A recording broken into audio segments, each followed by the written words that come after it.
யோவான் சுவிசேஷம் முதல் அதிகாரம் வசனங்கள் 43 முதல் 51 வசனம் முடிய நாம் வாசிக்க கேட்போம். யாராவது ஒருவர் உங்களில் வாசிக்கலாம். மறுநாளிலே இயேசு கலிலேயாவுக்கு போக மனதாயிருந்து பிலிப்புவை கண்டு, நீ எனக்கு பின் சென்று வா என்றார். பிலிப்பு என்பவன் அந்திரேயா பேதுரு என்பவர்களுடைய ஊராகிய பெத்தாசிதான். பிலிப்பு நாட்டார்வேலை கண்டு, நியாயப்பிரமாணத்திலே மோசேயும் தீர்க்கதரிசிகளும் எழுந்திருக்கிறவரை கண்டோம். அவர் யோசேப்பின் குமாரனும் நாசரேத்தருமாகிய இயேசுவே என்றார். அதற்கு நாட்டார்வேல், நாசரேத்திலிருந்து யாதொரு நன்மையும் உண்டாகக்கூடுமா என்றார். அதற்கு பிலிப்பு, வந்து பார் என்றார்.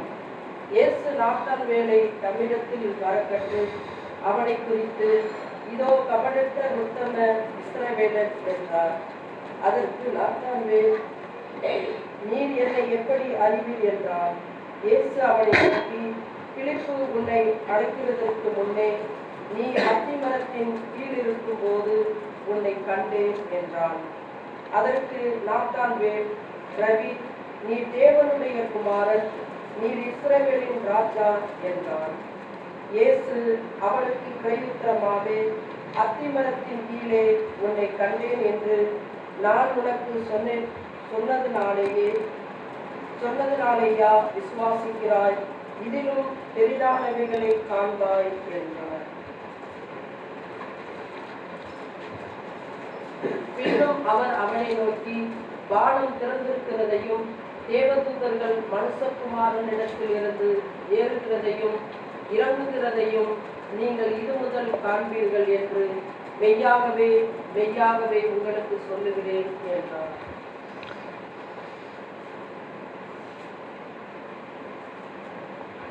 நாம் வைத்திருக்கின்ற இந்த வேதம் பழைய ஏற்பாடு மற்றும் புதிய ஏற்பாடு ஆகிய இரண்டு பெரும் பகுதிகளை கொண்டதுதான் நம்முடைய வேதம். இந்த வேதம் பரிசுத்த ஆவியினால், பரிசுத்த மனிதர்களால் எழுதி கொடுக்கப்பட்டது. இந்த வேதம் கடவுளிடத்திலிருந்து, கடவுளுடைய வார்த்தை என்பது சொல்வதை விட கடவுளே பரிசுத்த மனிதர்களை கொண்டு எழுதினார். ஆகவே பழைய ஏற்பாட்டிலே எப்படி கிறிஸ்து காணப்படுகிறார் என்ற சத்தியத்தையும், நாத்தான்வேல் பிலிப்புக்கு அறிவித்த அறிவுரைகளையும் இந்த பகுதியிலே நாம் பார்க்கிறோம். அதாவது நாத்தான்வேலுக்கு பிலிப்பு சொன்ன இன்ஸ்ட்ரக்ஷன்ஸ், அதை தான் இந்த பகுதியிலே நம்ம படிக்கிறோம். 42 வசனங்கள் வரை இந்த அதிகாரத்திலே நாம் தியானித்தோம். இப்பொழுது 43 முதல் கடைசி வரை நாம் இன்றைக்கு தியானித்து இந்த அதிகாரத்தை நிறைவு செய்ய இருக்கிறோம். நம்ம ஏற்கனவே சொன்னது போல யோவான் சுவிசேஷம் மற்ற 3 சுவிசேஷ நூல்களை விட வித்தியாசமான ஒரு நூலாக இருக்கிறது. மற்ற 3 சுவிசேஷங்களிலும் ஒற்றுமைகளை நிறையா பார்க்கலாம். ஆனால் அதிலே காணப்படாத நிறைய சத்தியங்கள் யோவான் சுவிசேஷத்திலே இருப்பதை நாம் பார்க்கின்றோம். அதெல்லாம் ஏற்கனவே நாம் சிந்தித்திருக்கிறோம். மறுபடியுமாக நாம் அதை பேச வேண்டிய அவசியம் இல்லை இந்த இடத்துல. ஆக கர்த்தருடைய வார்த்தை இன்றைக்கு நமக்கு சொல்லிக் கொடுக்கிற ஒரு பாடம் என்னன்னு சொன்னால், பழைய ஏற்பாட்டிலே இயேசு கிறிஸ்து வெளிப்படுத்தப்பட்டிருக்கின்றார் என்ற சத்தியத்தையும், பிலிப்பு நாத்தான்வேலுக்கு சொன்ன அந்த அறிவுரைகளையும் இந்த பகுதியிலே சுருக்கமாக நாம் பார்க்கின்றோம். ஆனால் இவைகளை பார்ப்பதற்கு முன்பதாக ஏற்கனவே நம்ம பார்த்தோம், ஆண்டவராகிய இயேசு கிறிஸ்துவுக்கு ஒரு சிறிய கூட்டம் இருந்தது, சீஷர்கள் கூட்டம். அந்த சிறிய கூட்டம் எப்படிப்பட்ட முறையிலே அவர்கள் இயேசுவினிடத்தில் வருகிறார்கள் என்பதை குறித்து 35 42 வரை நாம் பார்த்தோம். ஒரு சின்ன கூட்டம் இருந்துச்சு. அப்படிப்பட்ட அந்த சிறிய கூட்டத்திலே பிலிப்பு என்பவனும் சேர்த்து கொள்ளப்பட்டான் என்பதை நாம் வாசிக்கிறோம். ஏற்கனவே நம்ம பார்த்தோம், அந்த இயேசு கிறிஸ்துவனுடைய ஒரு சிறிய கூட்டத்திலே அந்திரேயாவும் அவனுடைய நண்பனான யோவான் ஸ்நானனின் சாட்சியினால் அவன் இயேசு கிறிஸ்துவனிடத்தில் வரவைக்கப்பட்டது போல இந்த பிலிப்பு என்பவன் வரவைக்கப்படவில்லை. நல்லா கவனிச்சிக்கங்க. அதே போல அந்திரேயா தன்னுடைய சகோதரன் சீமோன் பேதுருவுக்கு ஆண்டவராகிய இயேசு கிறிஸ்துவை குறித்து சொன்ன அந்த அறிக்கையினால் அவன் கிறிஸ்துவனிடத்தில் வரவைக்கப்பட்டது போல பிலிப்பு அழைத்து வரப்படவில்லை. மாறாக அவன் கிறிஸ்துவினால் நேரடியாக அழைக்கப்பட்டான். கிறிஸ்துவே அவனை நேரடியாக அழைத்தார். அப்படின்னா என்ன பார்க்குறோம்?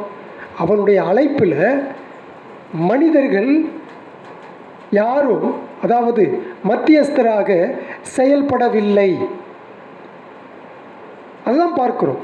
ஆக இப்படிப்பட்ட சூழ்நிலைகள் இருந்த பொழுதும் விசுவாசமுள்ள தனது வாழ்வினாலே தனக்கு முன்பாக ஒரு சிறிய சீடர்களின் கூட்டம் இயேசுவுக்குள் இருக்கிறது என்பதை அறிந்து இந்த பிலிப்புவும் அவர்களோட கூட சேர்க்கப்படுகின்றான். எப்படியாக? சீஷனாக.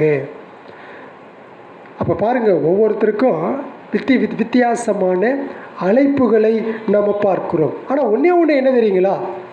இப்படி இயேசு கிறிஸ்துவினிடத்தில் வந்த சீஷர்கள் பலதரப்பட்ட வழிமுறைகளில் அவர்கள் இயேசு கிறிஸ்துவின் சீஷர்களாக அவரிடத்தில் வந்து சேர்ந்தாலும், பலதரப்பட்ட வழிமுறையில் அவர்கள் வழிநடத்தப்பட்டாலும், அவர்கள் அனைவரும் ஒரே பாதைக்குள் வந்தடைந்தார்கள்.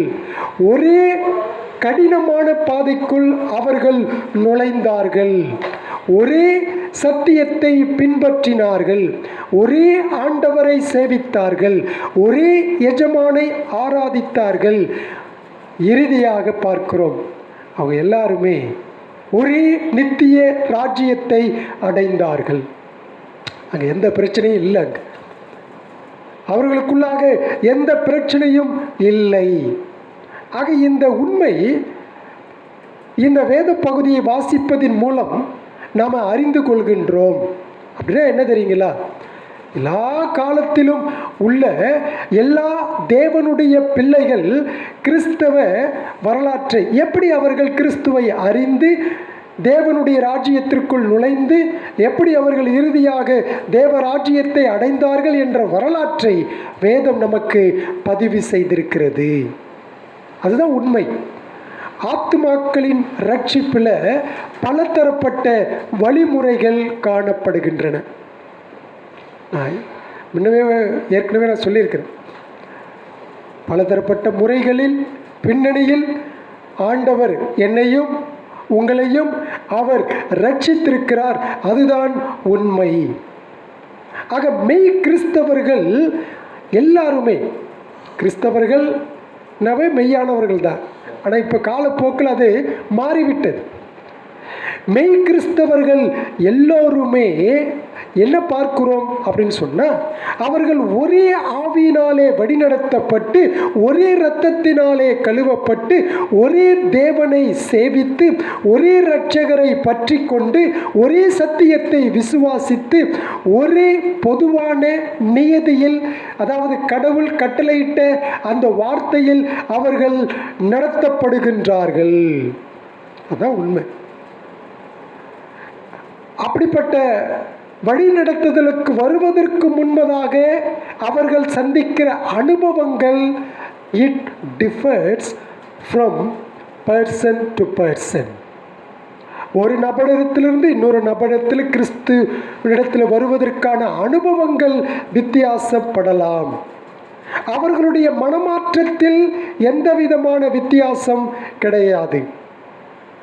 எல்லோரும் ஒரே விதமான அனுபவத்தை அவர்கள் பெற்றிருக்கவில்லை. மனமாற்றத்தில் எப்படி, அதாவது ரட்சிப்பில் எப்படி பரிசுத்த ஆவியானவர் எனக்கும் உங்களுக்குள்ளும் செயல்படுகின்றாரோ, சர்வ வல்லமையோடு செயல்படுகின்றாரோ, அதே சர்வ வல்லமையோடு உங்களுடைய ரட்சிப்பிலே பரிசுத்த ஆவியானவர் செயல்படுகின்றார். அப்படின்னா பரிசுத்த ஆவியானவர் அவர் தமது சித்தத்தின்படி, தமது தயவுள்ள கிருபையின்படி நம்மை அவருடைய சித்தத்திற்கு திருப்பிக் கொள்கின்றார். ஆனால் அழைக்கப்படுகின்ற அந்த அழைப்புகளிலே சில வித்தியாசங்கள் இருக்கின்றது. அதனால் அவர்களுடைய அனுபவம் போல என்னுடைய அனுபவம் இல்லை, என்னுடைய அனுபவம் போல உங்களுடைய அனுபவம் இல்லை. அதனால் நம்ம சோர்வடைய வேண்டிய அவசியம் இல்லை. வேத வரலாற்றிலே ஜான் பனியன் ரட்சிப்பிலும் ஜான் ஓவன் என்பவருடைய ரட்சிப்பிலும் வித்தியாசம் இருக்கிறது. ஜான் பனியன் எப்பயுமே அந்த அழுதுகிட்டே இருப்பார். ஜெபம் அப்படின்னாலும் அவர் அழுவார். அப்படிப்பட்ட ஒரு மனுஷன். ஆனால் ஜான் ஓவன் நல்ல இறையியலை கற்று தேர்ந்த மனிதன். அவர் அழுது ஜெபிச்சிருக்கிறார். ஆனால் ஜான் பனியனை போன அல்ல.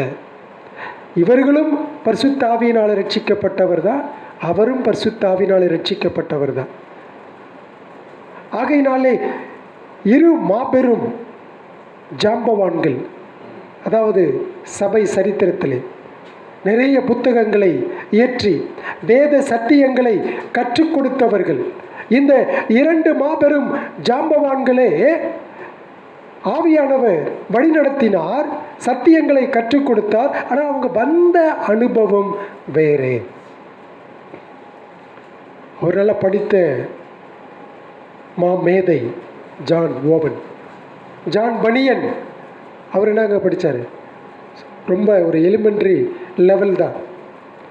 ரொம்ப வறுமையினாலே அந்த காலத்திலலாம் எண்ணெய் விற்பனை செய்து அந்த டின்னெல்லாம் இருக்கும் பாருங்கள், தகர டப்பா, அந்த எண்ணெயெல்லாம் ஊற்றின பிறகு அந்த டின்னை எடுத்து கொண்டு வந்து மறுபடியும் அதை அடித்து அந்த வேலையை பார்க்கிறவர். ஹி வாஸ் எ டிங்கர், அந்த வேலையை பார்த்தவர். ஆனால் அவரை கொண்டு கூட கடவுள் என்ன செஞ்சாருங்க? பயங்கரமான புத்தகங்களை எல்லாம் ஏற்றினார். அவர் தானே மோட்ச பயணத்தை உண்டை எழுதினது. மோட்ச பயணம் என்ற நூலையை ஏற்றினவர் அவர் தான். வேதத்திற்கு அடுத்தபடியாக வந்த நூல். Just he past elementary level. ஆனால் அது இலக்கியத்திலே அது இன்றைக்கு உலகம் முழுவதும் வேதத்துக்கு அடுத்தபடியாக விற்பனை செய்யப்பட்ட ஒரு புத்தகம், பல மொழிகளிலே மொழிபெயர்க்கப்பட்ட புத்தகம். அந்த ரெண்டு பேருக்கு உள்ள வித்தியாசத்தை பாருங்கள். ஆகவேதான் ஒவ்வொருவரையும் கடவுள் வித்தியாசமான முறைகளிலே அவர் அழைக்கின்றார். ஆனால் ரட்சிப்பில் எந்த விதமான மாற்றமில்லை. எல்லாரும் ஒரே தேவனை விசுவாசித்தார்கள், ஒரே தேவனை ஆராதித்தார்கள், ஒரே சத்தியத்தை நம்பினார்கள், ஒரே சத்தியம் அவர்களுக்கு உறுதியாக இருந்தது. மறுத்து எல்லாரும் ஒரே தேவனிடத்திலே சென்றார்கள். நீங்களும் நானும் அப்படிதான். ஆனால் இன்றைக்கு மனிதன் தான் பிரிவை ஏற்படுத்தி கொண்டான். மனிதன் பிரிவை ஏற்படுத்தி கொண்டான். ஆனால் ஒரே சத்தியம்தான். ஆக இந்த சத்தியத்தை நாம் படிக்கின்ற பொழுது கவனத்தோடு நாம் வாழ வேண்டும். ஆக நாம் வழிநடத்தப்பட்ட விதத்தை போல மற்றவர்கள் வழிநடத்தப்படாததினால் அவர்களுடைய கிருபையை நிராகரிப்பதை குறித்து நாம் எச்சரிக்கையாய் இருக்க வேண்டும். தேவனுடைய கிருபையை ஒருவன் உண்மையாய் பெற்று அனுபவித்துக் கொண்டிருக்கிறானா? அவன் உண்மையிலேயே பரிசுத்த ஆவியினாலே மனமாற்றம் அடைந்த ஒரு மனிதனா? அவன் மெய்யான கிறிஸ்தவனா? அவன் மெய்யான விசுவாசியா? அவன் பரிசுத்த வாழ்வை தன்னுடைய வாழ்க்கையிலே வாழ்ந்து கொண்டிருக்கின்றானா? இப்படிப்பட்ட கேள்விகளுக்கு நமக்கு ஒரு திருப்தியான பதில் கிடைத்தா போதும். நான் மெய்யாகவே பரிசுத்த வாழ்க்கை வாழ்ந்து கொண்டு கர்த்தரை மகிமைப்படுத்தி கொண்டிருக்கிறேனா? அதற்கான பதிலை நான் தேடணும். Am I living a truly a Christian life? அதற்கான பதில் எனக்கு கேள்விக்கான பதிலிலே நான் முழு திருப்தியை பெற்றுக்கொள்ள வேண்டும் வேதத்தின் மூலம். அதுதான் பெட்டர், அதுதான் சிறந்தது. ஆக ஒருவன் எந்த வழியில் நடத்தப்பட்டான் என்பதல்ல, அவன் சரியான பாதைக்கு நேராக வழி நடத்தப்பட்டானா?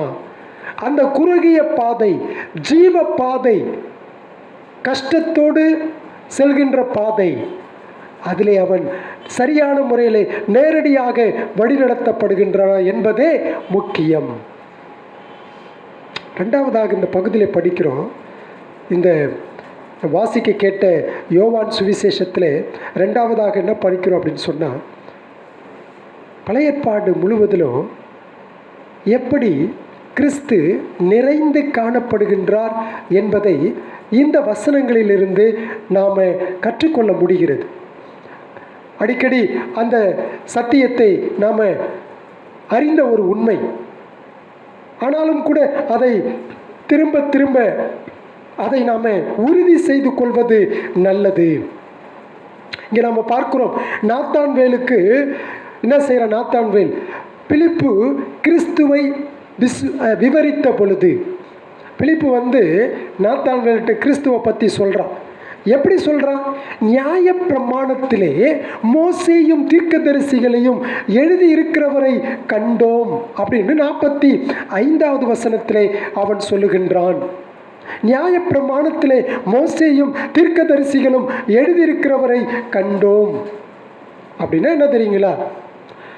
கிறிஸ்துவே பழைய ஏற்பாட்டின் ஒட்டுமொத்த சாராம்சமாய் காணப்படுகின்றார். அவ்வளோதான் விஷயம்.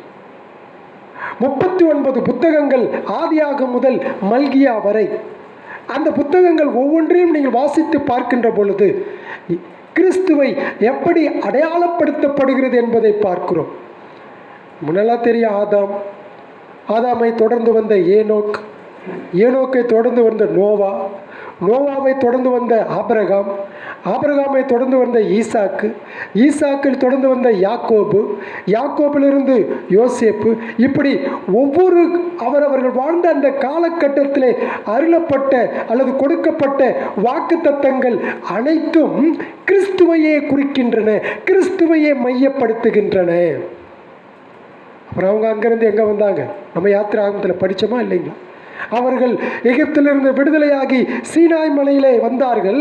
அங்கே சீனாய் மலையிலே இஸ்ரவேலர்கள் இருக்கின்ற பொழுது அவர்களுக்கு நியமிக்கப்பட்ட சடங்கு சட்டத்தில் உள்ள ஒவ்வொரு பலியும் அது யாரை முன்குறிக்கப்பட்டது அப்படின்னு சொன்னால், வரப்போகிற மேசியா அடிக்கப்பட போவதாக அந்த பலிகள் முன்குறிக்கப்பட்டன. அவர்களுக்காக சேவை செய்த ஆசாரியர்கள் கிறிஸ்துவின் மாதிரியாக அவர்கள் செயல்பட்டார்கள் என்பதை லேவியராகமத்திலே நாம் படிக்கின்றோம். ஆசரிப்பு கூடாரத்திலும் சரி, தேவாலயத்திலும் சரி காணப்பட்ட ஒவ்வொரு பணிமுட்டுகளும் அவரின், அதாவது ஆண்டவராகிய இயேசு கிறிஸ்து என்கிற மேசியாவின் நிழலாக காணப்பட்டது. இஸ்ரவேலில் நியாயாதிபதிகளாக வந்தாங்க. ஒவ்வொரு நியாயாதிபதி என்ன செஞ்சான்?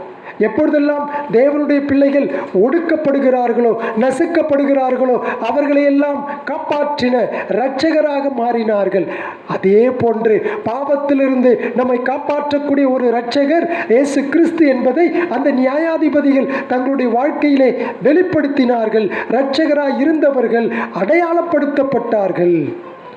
இஸ்ரவேல் வீட்டாரிடத்திற்கு அனுப்பும்படி கர்த்தராகிய தேவனால் வாக்குத்தத்தம் பண்ணப்பட்டவரும் மோசேயை போன்ற தீர்க்கதரிசியும் தாவீதின் வீட்டாருக்கு ராஜாவும் தாவீதிற்கு ஆண்டவரும் அவருக்கு குமாரனாகவும் இருக்கும்படி அனுப்பப்பட்டவர் யார் என்றால் ஆண்டவராகிய இயேசு கிறிஸ்து. ஏசாயாவில் படிக்கலீங்களா? ஏசாயா தீர்க்கதரிசியில் படிக்கிறோம், அவரே முன்னறிவிக்கப்பட்ட அவர் கன்னியின் மைந்தனும் ஆட்டுக்குட்டியானவருமான தேவன் இயேசு கிறிஸ்து. 53ஆம் அதிகாரத்தில் படிக்கிறோம், அவரே பாவிகளுக்காக மரிக்கப் போகிறார் என்பது. எரேமியா புத்தகத்திலே அறிவிக்கப்பட்ட ஒரு நீதியின் கிளை இயேசு கிறிஸ்து தான். எசேக்கியா புத்தகத்தில் படிக்கின்ற பொழுது முன் சொல்லப்பட்ட நமது பெரிய மேய்ப்பன் யார் என்று சொன்னால் ஆண்டவராகிய இயேசு கிறிஸ்து. மல்கியா தீர்க்கதரிசி புத்தகத்திலே வாக்குத்தத்தம் பண்ணப்பட்ட உடன்படிக்கையின் தேவன் அது மாத்திரம் அவருக்காக அல்லாமல் அவர் பாவிகளுக்காக அடிக்கப்படும் மேசியா என தானியேல் புத்தகத்தால் முன்னறிவிக்கப்பட்டவரும் இவரே. இவ்வளோ அழகா பிலிப்பு பாருங்க சொல்றா, நியாயப்பிரமாணத்திலே மோசேயும் தீர்க்கதரிசிகளும் எழுதியிருக்கிறவரை கண்டோம். அப்போ பழைய ஏற்பாட்டை எந்த அளவுக்கு நாம் அதிகமாக வாசிக்கிறோமோ அந்த அளவுக்கு அதிகமாக அது எவ்விதம் கிறிஸ்துவை சாட்சி கொடுக்கிறது என்பதை ஆவியானவர் எனக்கும் உங்களுக்கும் உணர்த்துகின்றார். ஒருவேளை புதிய ஏற்பாட்டு இந்த சுவிசேஷ எழுத்தாளர்களோடு பழைய ஏற்பாட்டை ஒப்பிடும் பொழுது அவர்களுக்கு வெளிப்படுத்தப்பட்ட அந்த வெளிச்சம் தெளிவாக இராமல் மங்களாய் காணப்பட்டதாக இருந்தது. ஆனால் வரவிருந்த மேசியாவை அவர்கள் வெகு தூரத்திலே கண்டுகொண்டார்கள். அதை தான் பேதுருவும் தனது நிருபத்திலே அவர் குறிப்பிடுகின்றார். அவர்களுக்குள் இருந்த ஆவியானவர் வரப்போகிற மேசியாவை அவர்கள் தூரத்திலே கண்டு விசுவாசித்தார்கள் என்று 1 பேதுரு 1:11 நாம் படிக்கிறோம். எதுக்கு இவ்வளோ தூரம் இதெல்லாம் சொல்கிறேன் அப்படின்னு சொன்னால், இன்றைக்கு பழைய ஏற்பாடு நமக்கு தேவையில்லை, புதிய ஏற்பாடு மட்டும் போதும். ஏனென்றால் நாம் புதிய ஏற்பாட்டு காலத்திலே வாழ்ந்து கொண்டிருக்கிறோம் என்ற ஒரு கூட்டத்தார் இருக்கின்றார்கள். பழைய ஏற்பாடு இல்லாமல் புதிய ஏற்பாடு இல்லை. புதிய ஏற்பாட்டின் தெளிவாக புரிந்து கொள்வதற்கு நமக்கு அது பழைய ஏற்பாடு நமக்கு அத்திவாரமாக இருக்கிறது. அப்போ பழைய ஏற்பாட்டின் மூலம் அநேக சத்தியங்களை புதிய ஏற்பாட்டிலே நாம் அறிந்து கொள்கின்றோம்.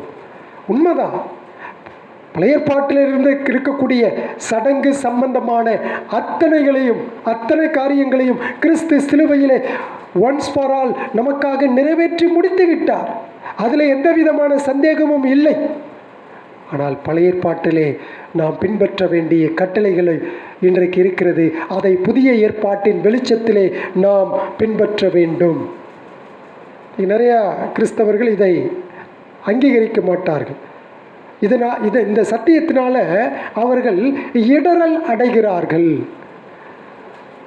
முக்கியமாக ஏன் அவர்கள் அதிக இடறல் அடைகிறார்கள் சொன்னால், இயேசு கிறிஸ்துவனுடைய பேர் பழைய ஏற்பாட்டில் எங்கெங்க இருக்குதுன்னு கேட்போம். இயேசு கிறிஸ்துவனுடைய பெயர் பழைய ஏற்பாட்டில் வெளிப்படையாக சொல்லப்படாததினாலே கிறிஸ்து பழைய ஏற்பாட்டில் இருக்கிறார் என்கின்ற அந்த சத்தியத்தை சில மக்களுக்கு ஏற்றுக்கொள்வதற்கு கடினமாக இருக்கிறது. இல்லை, தப்பு யாருடையது? என்னுடையதும் ஏற்றுக்கொள்ளாதவர்களுடையது தான் தப்பு. பரிசுத்த ஆவியானவர் வேதத்தை எழுதி கொடுக்கும் பொழுது தெளிவாக எழுதி கொடுத்திருக்கிறார். என்னுடைய ஆத்மீக பார்வையை நான் கிறிஸ்துவை வைத்து படிக்கின்ற பொழுது எந்த ஒரு வேத பகுதியையும் அதை நான் சரியாக விளங்கிக் கொள்ள முடியும். என்னுடைய மனக்கண்கள் திறக்கப்பட முடியும். என்னுடைய அறிவு கண்கள் திறக்கப்பட முடியும். அந்த எண்ணத்தில் இந்த வேதத்தை நாம் படிக்க வேண்டும். அதை தான் இந்த இடத்துல நாத்தான்வேல் சொல்லுகின்றான். என்ன சொல்லுகின்றான்? நியாயப்பிரமாணத்திலே மோசேயும் தீர்க்கதரிசிகளும் எழுதியிருக்கிறவரை கண்டோம். அப்படின்னா என்ன நம்ம செய்யணும்? வேதத்தை வாசிக்கும் பொழுதெல்லாம், பழைய ஏற்பாட்டை வாசிக்கும் போதும் சரி, புதிய ஏற்பாட்டை வாசிக்கின்ற பொழுதும் சரி, ஆண்டவரே, நான் பாவியான தேவன், என்னுடைய அறியாமையினுடைய திரை ஆவியானவரால் விலக்கப்பட வேண்டும், அது எடுத்து போட வேண்டும். எப்போதெல்லாம் வேதம் படிக்கிறீங்களோ அப்போதெல்லாம் ஜெபம் பண்ணோம். அந்த தாழ்மை நமக்கு வேண்டும். ஆனால் நமக்கு இந்த சத்தியம் தான் தெரியுமே, வாரம் கேட்டு புளிச்சு போச்சு அப்படின்லாம் இருக்கக்கூடாது. அந்த வேத சத்தியத்தை ஒரு குழந்தை போன்று வேதம் என்ன சொல்லுகிறதோ அதை ஏற்றுக்கொள்ளக்கூடிய அந்த மனநிலை எனக்கும் உங்களுக்கும் ஆண்டவரை தாரும் என்று தேவ ஆவியானவரிடத்தில் நாம் ஜெபிக்க வேண்டும். மோசேயும் தீர்க்கதரிசிகளும் கிறிஸ்துவை பற்றி சொன்னவைகளை மீண்டும் மீண்டும் நாம் படித்து நம்முடைய ஆத்மீக வளர்ச்சியிலே தெளிவடைய வேண்டும். பழைய ஏற்பாட்டில் கிறிஸ்து இருக்கிற பொழுதும் நம்முடைய கண்கள் இன்னும் அவரை காணவில்லை. இயேசு கிறிஸ்துவே சொல்லியிருக்கிறார். யோவான் 5ஆம் அதிகாரம் 39வது வசனத்திலே படிக்கிறோம். அவரே சொல்லியிருக்கிறார், என்னை குறித்து சாட்சி கொடுக்கிறவைகளும் அவைகளே. என்னை குறித்து சாட்சி கொடுக்கிறவைகளும் அவைகளை யார்கிட்ட சொல்றாரு? அங்கிருந்த மத தலைவர்கிட்ட அவர் சொல்றார். யோவான் 5:39 வேத வாக்கியங்களை ஆராய்ந்து பாருங்கள், அவைகளால் உங்களுக்கு நித்திய ஜீவன் உண்டென்று எண்ணுகிறீர்களே, என்னை குறித்து சாட்சி கொடுக்கிறவைகளும் அவைகளே. இயேசு கிறிஸ்து சொல்லும்போது அவங்க கையில் இருந்தது என்னது? பழைய ஏற்பாடு, நாட் த நியூ டெஸ்டமெண்ட். பழைய ஏற்பாடு தான் இருந்துச்சு. அந்த பழைய ஏற்பாட்டில் தான் இயேசு கிறிஸ்து சொல்கிறாரு, என்னை குறித்து சாட்சி கொடுக்கிறவைகளும் அவைகளே. ஆக பழைய ஏற்பாட்டை வாசிக்கும் பொழுதெல்லாம் நீங்களும் நானும் கிறிஸ்துவை கண்டு கொள்கின்ற வரைக்கும் நாம் ஓயாமல் அதை வாசிக்க வேண்டும்.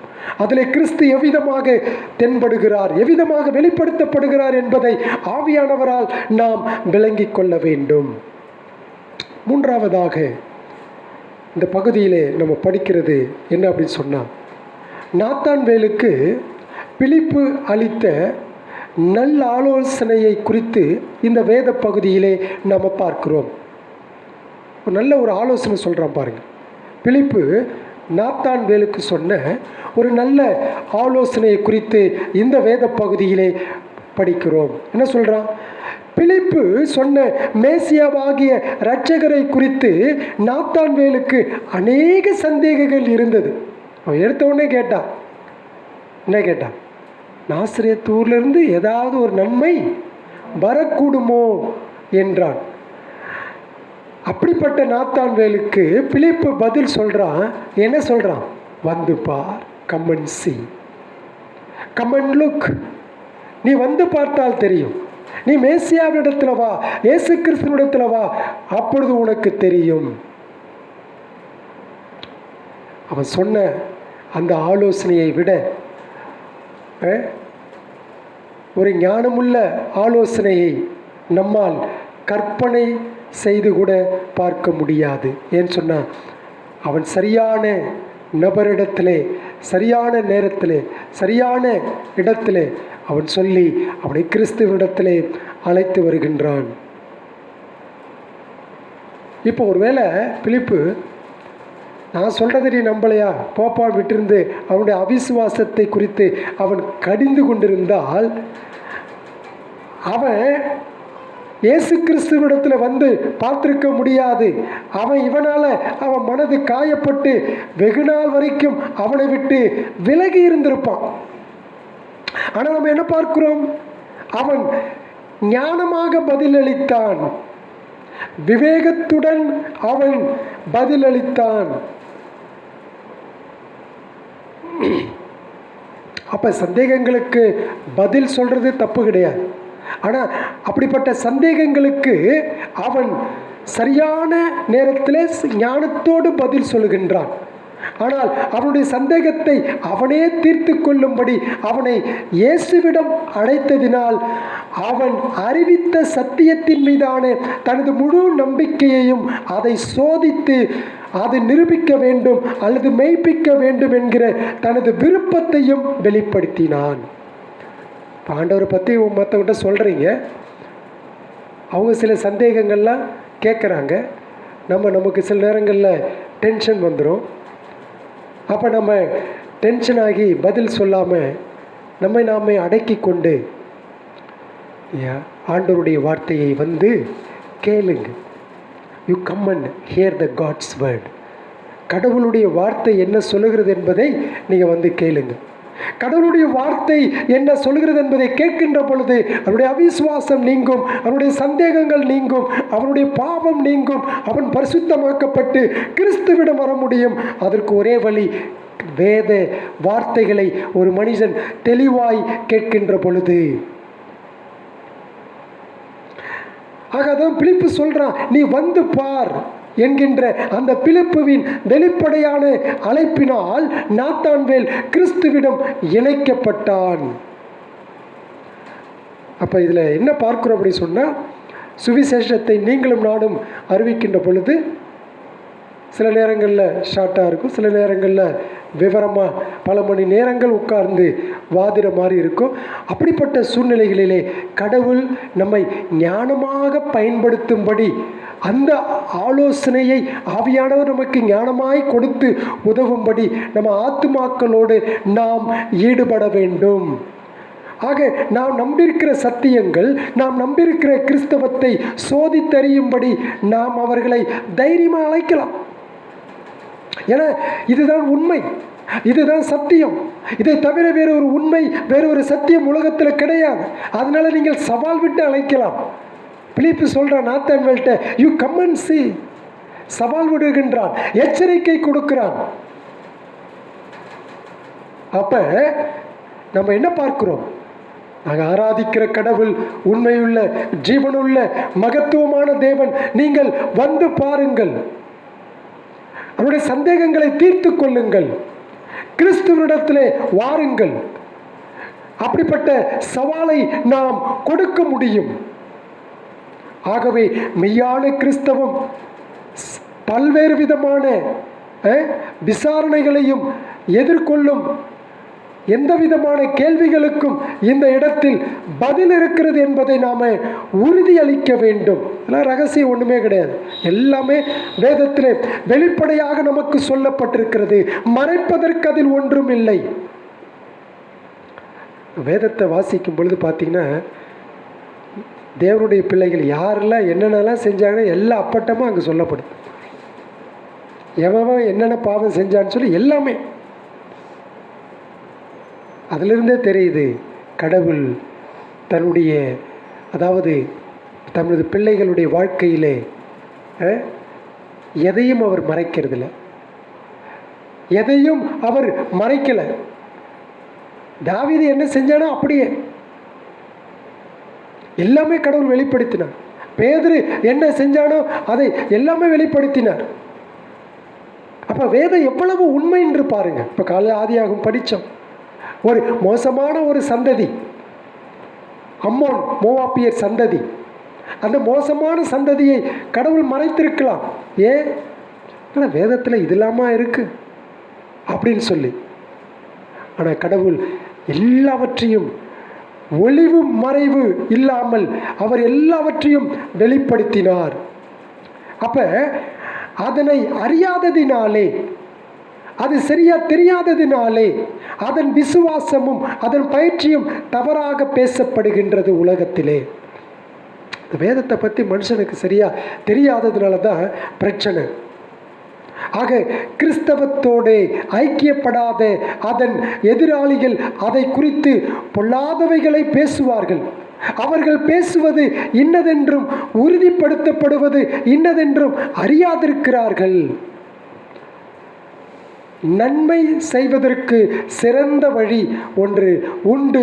அது என்னன்னு சொன்னால், பிலிப்புவின் அறிவுரையை நாமும் பின்பற்றுவதே ஆகும். நீ வந்து பார், இயேசு கிறிஸ்துவை கேட்டுப்பார். நீ மதம் மாற வேண்டாம், பெயர் மாற்றப்பட வேண்டாம், எதுவுமே கிடையாது.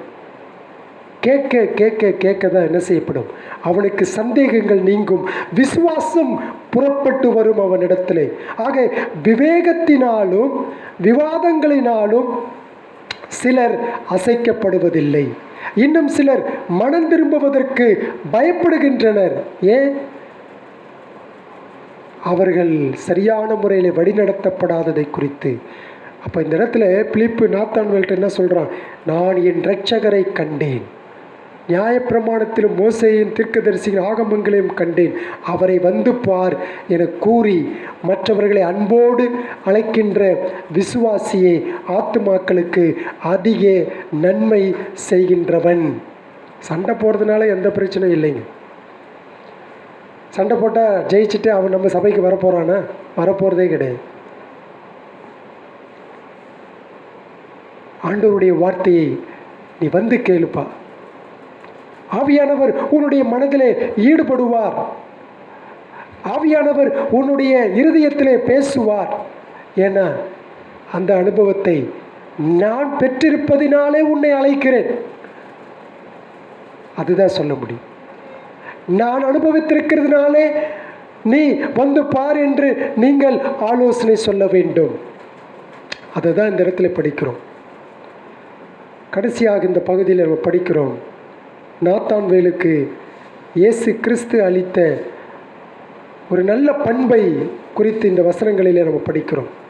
இயேசு கிறிஸ்து 47வது வசனத்தில் அவர் சொல்கிறாரு, இயேசு நாத்தான்வேலை தம்மிடத்தில் வரக்கண்டு அவனை குறித்து இதோ கபடற்ற உத்தம இஸ்ரவேலன் என்றார். இயேசு அவனை எப்படி அழைக்கிறார் பாருங்க, கபடற்ற உத்தம இஸ்ரவேலன். நாத்தான்வேல் தேவனுடைய பிள்ளையாகவும் விசேஷமாக கடினமான நேரங்களிலும் தேவனுக்கு உண்மையான அவருக்கு உகந்த மகனாகவும் இருந்தான் என்பதில் சந்தேகமில்லை. பழைய ஏற்பாட்டின் வேதத்தை வாசித்து ஆண்டவராகிய இயேசு கிறிஸ்துவின் மிக சிறிய மந்தையில் இவனும் ஒருவன். நமது ஆண்டவருடைய இந்த பூமியின் ஊழியத்தை ஆரம்பித்த பொழுது சிமியோன், அன்னாள் மற்றும் பிற பயபக்தியுள்ள யூதர்களைப் போல இந்த நாத்தான்வேலும் தனக்கு கிடைத்த வெளிப்பாட்டின் அடிப்படையில், அதாவது பழைய ஏற்பாட்டினுடைய வெளிப்படையிலே விசுவாசத்தோடும் வாக்குத்தத்தம் பண்ணப்பட்ட மீட்பருக்காக ஜெபத்தோடும் காத்திருந்த ஒரு மனிதன். அதான் உண்மை. இன்றைக்கு நமக்கு பூரணமான வெளிப்பாடு இருக்கிறது. ஆனால் அன்றைக்கு அவனுக்கு பழைய ஏற்பாடு மட்டும்தான் இருந்துச்சு. ஆனாலும் அந்த மேசியா வருவதற்காக அவன் ஜெபத்தோடு காத்திருக்கின்ற ஒரு மனிதனாய் வாழ்ந்தான். ஆக கிருபை மட்டுமே தரக்கூடிய அந்த சுத்த மனசாட்சியையும் கபடற்ற இருதயத்தையும் நாத்தான்வேல் தன்னுடைய வாழ்க்கையிலே கொண்டிருந்தான். வாழ்ந்த காலம் என்பது சாதாரண காலம் அல்ல, ரொம்ப மோசமான சிச்சுவேஷன். ஆனால் அப்படிப்பட்ட சூழ்நிலையிலும் அவன் எப்படிப்பட்ட வாழ்க்கை வாழ்ந்தான் என்பதை இயேசுவை இந்த இடத்துல சாட்சி கொடுக்கிறார். ஒருவேளை அவனுடைய அறிவு குறைவாக இருந்திருக்கலாம், ஆத்மீக வெளிச்சம் மங்களாக இருந்திருக்கலாம். அந்த பழைய ஏற்பாட்டினுடைய வெளிச்சத்திலே, தனக்கு அளிக்கப்பட்ட வெளிச்சத்திலே அவன் ஜாக்கிரதை உள்ளவனாய் காணப்பட்டான். இன்றைக்கு எனக்கும் உங்களுக்கும் முழு புது, அதாவது 66 புத்தகங்கள் கொண்ட வேதாகம் இருக்கிறது. நாம் பெற்றுக்கொண்ட அந்த வெளிச்சத்தின் அடிப்படையிலே வாழ்ந்து கொண்டிருக்கிறோமா என்பதுதான் கேள்வி. தன்னுடைய வேத அறிவை அவன் அதிக கவனத்துடன் பயன்படுத்தினான். அவனுடைய ஆத்மீக கண்கள் சரியானதாக இருந்தாலும் பார்வை பலவீனமாக இருந்தது. பிலிப்பு வந்து சொன்ன பிறகுதான் அவன் மேசியாவாகிய இயேசு கிறிஸ்துவிடம் வரவழைக்கப்பட்டான். அவனுடைய ஆத்மீக நியாயத்தீர்ப்பு நேர்மையாக இருந்தாலும் அதில் பலமில்லை. அவனுடைய காலத்தில் வாழ்ந்த பரிசேயர் சதுசேயரை போல அவன் இல்லாமல் வேதத்தில் தான் கண்டு கற்றுக்கொண்ட விஷயங்களில் உறுதியாக தரித்திருந்தான். அவன் ஒரு நேர்மையான பழைய ஏற்பாட்டு விசுவாசியாக தனித்து நின்றான். இப்படிப்பட்ட நாத்தான்வேலை குறித்தே நமது ஆண்டவராகிய இயேசு கிறிஸ்து இங்கு விசேஷித்த ஒரு புகழை அவனுக்கு கொடுக்கிறார். அப்படின்னா என்ன தெரியுங்களா? அவன் ஆபிரகாமுக்கு உண்மையான குமாரனும் சரீரத்திலும் ஆவியிலும் விருத்த சேதனம் பண்ணப்பட்ட யூதனும் இருதயத்திலே உத்தம இஸ்ரவேலனும் சரீரத்திலே யாக்கோபின் பிள்ளையுமாக நாத்தான்வேல் இருப்பதாக இந்த இடத்திலே இயேசு கிறிஸ்து அவனை குறித்து சாட்சி கொடுக்கிறார். Wonderful testimony to us. அப்படிப்பட்ட சாட்சி தான் என்னுடைய வாழ்க்கையிலும் உங்களுடைய வாழ்க்கையிலும் நம் ஆண்டவருக்கு முன்பதாக ஒரு நாள் நிற்கும் பொழுது கொடுக்கப்பட வேண்டும். கபடற்ற உத்தம விசுவாசியே, கபடற்ற உத்தம இஸ்ரவேலனே. ஆக நாத்தான்வேலிடம் இருந்த ஆவி நமக்கும் இருக்கும்படி நாம் ஜெபிக்க வேண்டும். எப்படி? ஒருத்தருக்கு சுவிசேஷத்தை ஞானமாக சொல்ல வேண்டும் என்று. ஆக உத்தமமும் கபடற்ற சிந்தையும் சத்தியத்தை பின்பற்ற அந்த குழந்தைக்கு ஒப்பான அந்த மன விருப்பம், தாழ்மை, ஆவியினால் வழிநடத்தப்படவும் போதிக்கப்படவும், அப்படிப்பட்ட நிலை, அதாவது அந்த எளிமையான நிலை, அந்த மனப்பூர்வமான விருப்பம், நம்மிடம் இருக்கின்ற வெளிச்சத்தை பரிபூர்ணமாக பயன்படுத்துவதற்கான உறுதியும் கொண்டிருப்பதே விலை உயர்ந்த ஆத்மீக பண்பாகும் ஒரு விசுவாசிக்கு. அதை தான் இந்த பகுதியில் நமக்கு கற்றுக் கொடுக்கிறது. ஆக இப்படிப்பட்ட ஆவியை கொண்ட மனிதன் இருள் சூழ்ந்த உலகின் மத்தியிலும் தன் ஆத்மாவிற்கு கேடு உண்டாக்கத்தக்க இடத்தில் வாழ்ந்த பொழுதும் நம்முடைய ஆண்டவராகிய இயேசு கிறிஸ்து பரலோகத்திற்கு செல்லும் பாதையை அவன் தவற விடாதிருக்கும்படி எச்சரிக்கையாயிருப்பவன். இதுதான் இந்த பகுதியில் நமக்கு ஆவியானவர் நமக்கு கற்றுக் கொடுக்கிறார். இருள் சூழ்ந்த காலத்திலும் எல்லாருமே தப்பாக இருக்கிறான். 99 தப்பான மனிதர்களாக வாழ்ந்து கொண்டிருக்கிறார். அப்படிப்பட்ட காலகட்டத்தில் தான் இந்த நாத்தான்வேல் தனக்கு கிடைச்ச வெளிச்சத்திலே அவன் பரிசுத்த ஆவியானவரால் வழிநடத்தப்பட்டு அவன் சத்தியத்திற்காக நின்றான். அந்த காலகட்டத்தில் தான் நாம்ளும் வாழ்ந்து கொண்டிருக்கிறோம். அப்படிப்பட்ட கிருபையை, மனப்பூர்வமான தாழ்மையை ஆவியான தேவன் எனக்கும் உங்களுக்கும் கொடுத்து, அப்படிப்பட்ட நம்பிக்கையோடு நாம் வாழ்கின்ற பொழுது எல்லாரும் ஒரே நித்திய தேவனுடைய வீட்டிற்கு சென்றது போல நீங்களும் நானும் இந்த நித்திய தேவனுடைய வீட்டிற்கு செல்ல முடியும். அதுக்கு ஒரே வழி, வந்து பாருன்னு சொல்லணும். ஆண்டவராக இயேசு கிறிஸ்துவை வந்து பார். அவரே மீட்பர், இரட்சகர், ஆண்டவர். அவரை தவிர வேறொரு கடவுள் இந்த உலகத்தில் இல்லை. அவராலே அன்றி பாவ மன்னிப்பு கிடையாது என்பதை ஆணித்தரமாக உறுதியோடு நாம் மற்றவர்களுக்கு சொல்ல வேண்டும். அதுதான் இந்த பகுதியிலிருந்து நாம் கற்றுக்கொள்கிறோம். தேவன் தாமே இந்த சத்தியங்களை நமக்கு ஆசீர்வதித்து தருவாராக. ஜெபிப்போம். அன்பும் கிருபையும் நிறைந்த தேவனே, நம்முடைய அன்புக்காய், நம்முடைய சத்தியங்களுக்காய் ஸ்தோத்திரம். நாங்கள் தியானித்த அந்த சத்தியத்தின்படி வாழ எங்களுக்கு ஆவியானவர் தாமே எங்களுக்கு பலன் தரும்படியாய் ஜெபிக்கிறோம். எங்களை தரை மட்டும் தாழ்த்துகிறோம். நாங்கள் ஞானமாய் மற்றவர்களுக்கு கிறிஸ்துவை சொல்ல உதவி செய்யும். நாத்தான்வேலைப் போல நாங்கள் பரிசுத்தமாய் வாழ்ந்து உம்மை மகிமைப்படுத்த உதவி செய்தரலும். ரட்சிக்கப்படாதவர்கள் ஆண்டவராகிய இயேசு கிறிஸ்துவின் நாள் வரக்கூடிய பாவ மன்னிப்பை பெற்றுக்கொள்ள பரிசுத்த ஆவியான தேவனை நீர் உதவி செய்யும்படியாக ஜெபிக்கிறோம். ஆண்டவர் இயேசு கிறிஸ்து மூலம் ஜெபிக்கிறோம் நல்ல பிதாவே, ஆமென்.